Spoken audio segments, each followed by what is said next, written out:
Halo, selamat pagi adik-adik semua. Nah, kali ini kita membahas tentang kalor dan perpindahannya. Nah, sesungguhnya tadi media ini sudah saya kirimkan. Di dalamnya juga ada audio, rekaman audio ya. Tetapi saya lihat tidak dapat diputar, maka saya rekam kembali, record kembali. Nah, kalor dan perpindahannya sudah barang tentu kalor itu adalah panas. Nah, panas itu tentu dapat berpindah sebagaimana gambar yang identik dengan panas ya tentunya gambar api atau api unggun.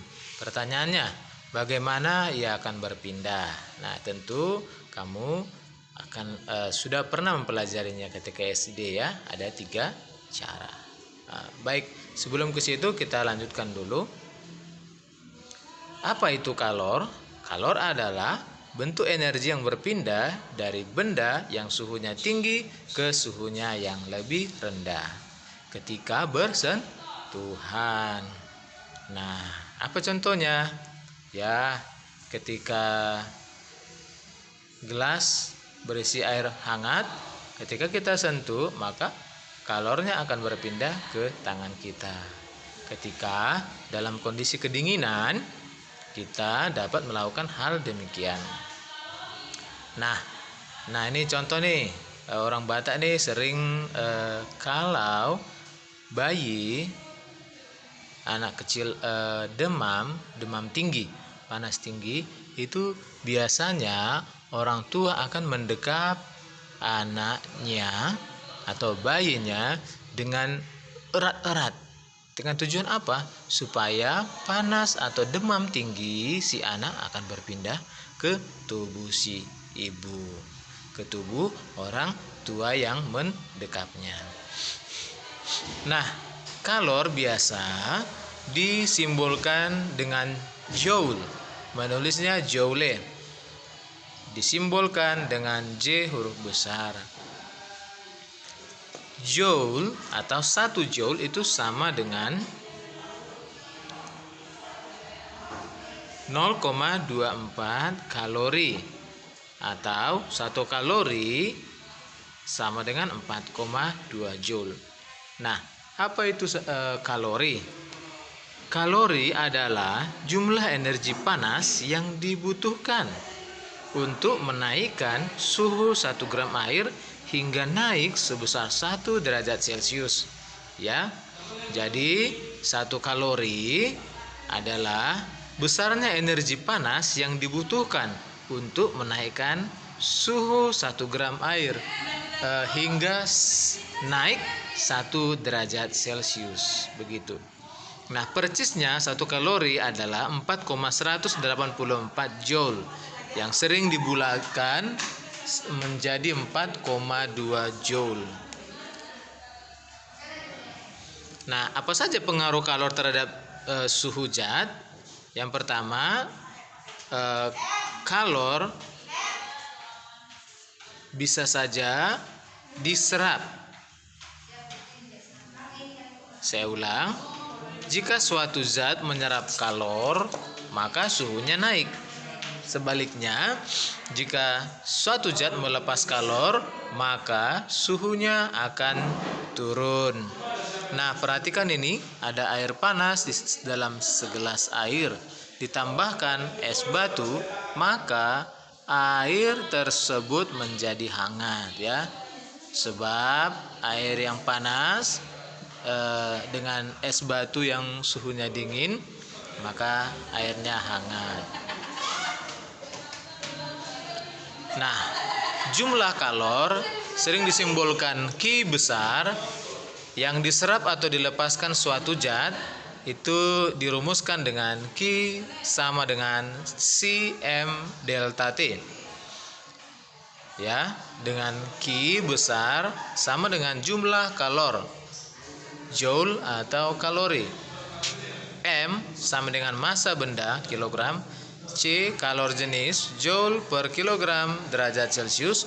Delta T kenaikan suhu derajat Celcius atau Kelvin, sama dengan suhu akhir dikurang suhu awal. Nah, contoh soalnya, berapakah kalori yang diperlukan?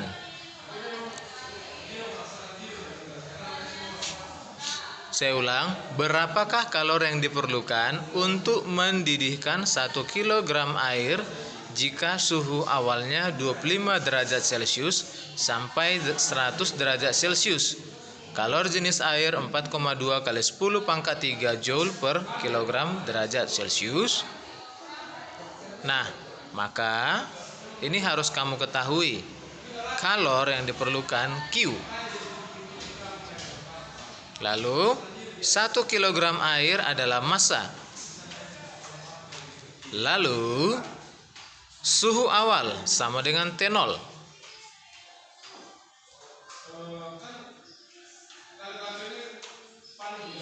(100 derajat Celcius suhu akhir). Dan kalori jenis adalah C. Baik. Nah, kita harus ingat, kalor sama dengan massa dikali kalori jenis dikali perubahan suhu. Apa yang diketahui?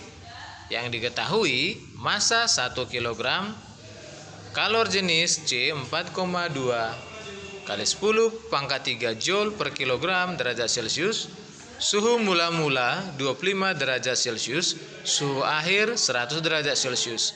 Maka perubahan suhu atau kenaikan suhu akhir dikurang suhu awal. 100 dikurang 25 derajat Celcius sama dengan 75 derajat Celcius. Berapakah Q? Q sama dengan MC delta T, sama dengan 1 kg dikali 4,2 kali 10 pangkat 3 Joule per kilogram derajat Celcius dikali 75 derajat Celcius. Celciusnya coret-coret ya. Kilogramnya pun coret-coret, tinggal Joule. Maka hasilnya 315 kali 10 pangkat 3 Joule sama dengan 315 kilojoule. Jadi, jumlah kalori yang diperlukan adalah sebanyak 315 kilojoule. Begitu. Nah, kalori jenis. Kalori jenis adalah banyaknya kalori yang diperlukan untuk menaikkan suhu 1 kg zat sebesar 1 derajat Celcius atau 1 Kelvin. Persamaannya C sama dengan Q per M dikali delta T. Nah, kapasitas kalor. Kapasitas kalor adalah kemampuan suatu zat untuk menyerap kalor untuk menaikkan suhunya sebesar 1 derajat Celcius lebih tinggi. Ditulis dengan persamaan C sama dengan Q per delta T. Ingat ya, delta T. Yang segitiga itu bacanya delta T. Atau dirumuskan C besar sama dengan M dikali C kecil. Nah, ini bukan H tetapi C besar. Oke.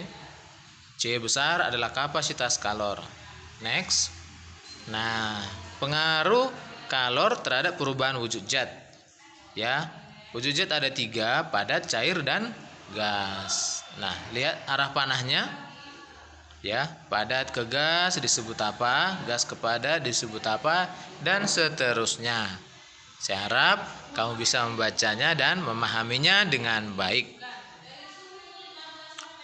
Nah, perubahan wujud zat yang merupakan melepaskan kalor. 1. Membeku. 2. Mengembun. 3. Mengkristal. Sedangkan perubahan wujud zat memerlukan kalor. Ada mencair atau melebur, menguap, menyublim. Nah, kalor laten. Kalor laten adalah kalor yang dilepas atau diserap pada saat perubahan wujud zat. Satuannya Joule per kilogram. Kalor laten terdiri dari dua, yaitu kalor lebur ya, atau disebut kalor beku. Nah, dirumuskan L sama dengan Q per M, atau diputar Q menjadi M dikali L, begitu ya. Kalor lebur. Nah, ini bisa kamu baca apa itu kalor lebur, apa itu titik lebur, apa kalor beku dan titik beku. Nah, ini perhatikan grafik perubahan wujud air. Kenapa bisa seperti ini? Karena tadi kalor itu mengakibatkan adanya perubahan wujud zat ya. Dari padat, cair menjadi gas, begitu. Nah, mari kita lihat dari A ke B ini wujudnya adalah S, benar?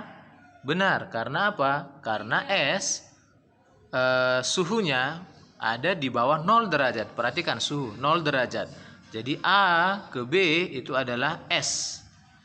Berikutnya B ke C itu adalah proses melebur ya. Dari S menjadi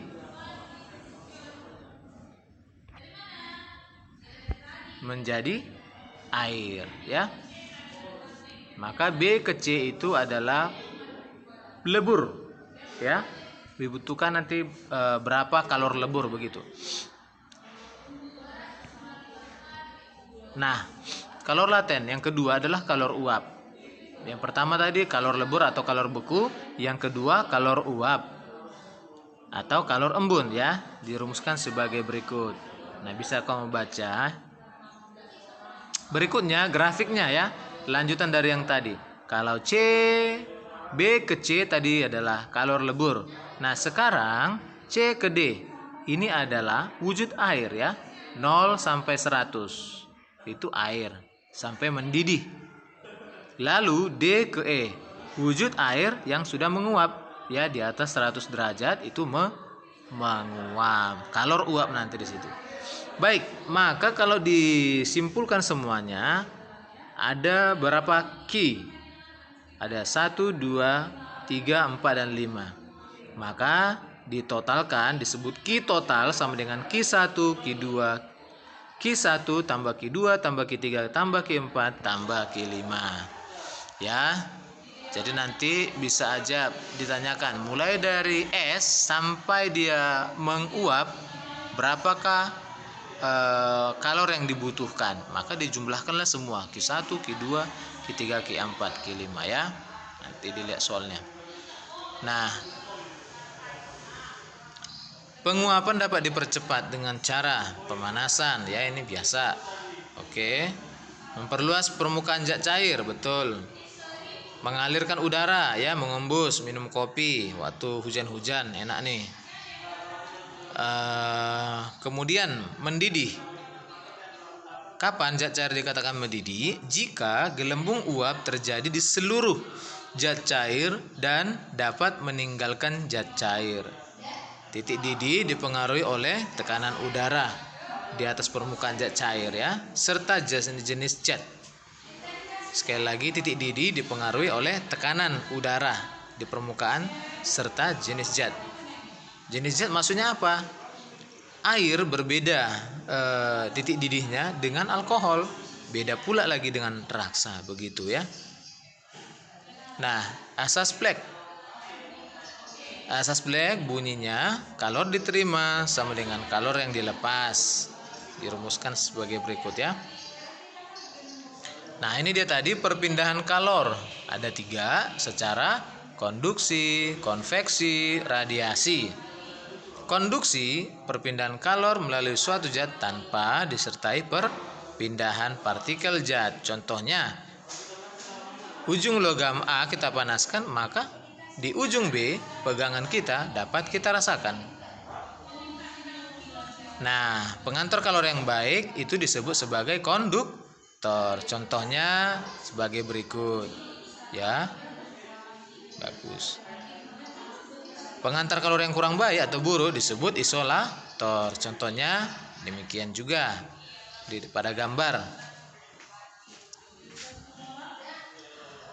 Nah, konveksi. Apa itu konveksi? Konveksi adalah perpindahan kalor melalui zat disertai perpindahan partikel. Konveksi terjadi karena apa? Adanya perbedaan massa jenis zat. Konveksi terjadi pada zat cair dan gas, ya. Contohnya apa? Contohnya terjadinya angin laut, kemudian terjadinya angin darat. Apalagi? Nah, sistem pendinginan mobil, radiator, atau pembuatan cerobong asap, lemari es. Ya, yang ketiga radiasi.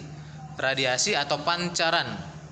Pancaran yaitu perpindahan kalor tanpa medium atau perantara. Contohnya, nah siang hari matahari akan memancarkan panas, kalor ke bumi, ya begitu.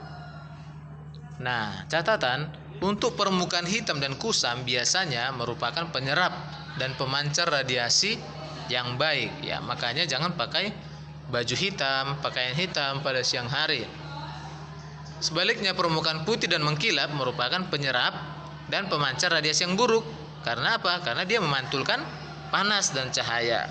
Sehingga baik kita gunakan saat siang-siang hari atau musim panas. Termoskop adalah alat digunakan mengetahui adanya pemancaran kalor. Nah, pemanfaatan kalor dalam sehari-hari. Yang pertama, menggunakan panci masak yang terbuat dari isolator dan bahan konduktor, di mana tutupnya itu dari bahan isolator dan pegangannya sebaliknya tempatnya, logamnya adalah konduktor agar cepat masaknya, ya. Yang kedua, ya menggunakan termos supaya airnya tetap hangat di dalam. Setrika yang ketiga. Oke. Nah, begitu dulu. Oke, terima kasih, semoga bermanfaat.